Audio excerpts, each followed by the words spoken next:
Tak rugilah. Tak rugi. Tak rugi. Tak rugi, betul.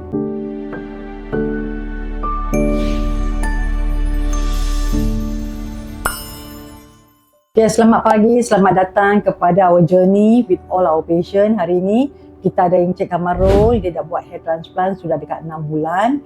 Jadi bolehlah kita share dapat pengalaman untuk Encik Kamarul share perjalanan hair transplant dan macam mana perasaan sekarang hari ini dengan result lepas 6 bulan. Inilah gambar Encik Kamarul kan sebelum buat hair transplant. So lepas 6 bulan.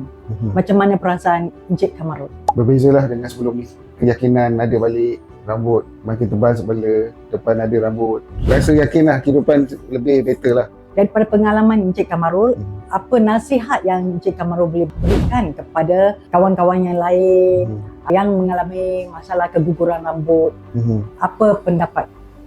Pada saya lah, better jumpa pada doktor pakar lah untuk nasihat lebih bagus lah daripada kita mencuba benda yang online. Bagi barang hair tonic apa-apa dekat online yang kita tak sure.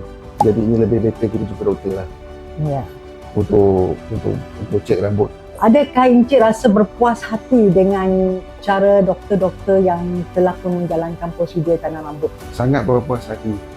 Berpuas hati sangat. Sangat berpuas hati. Very excellent. Very excellent.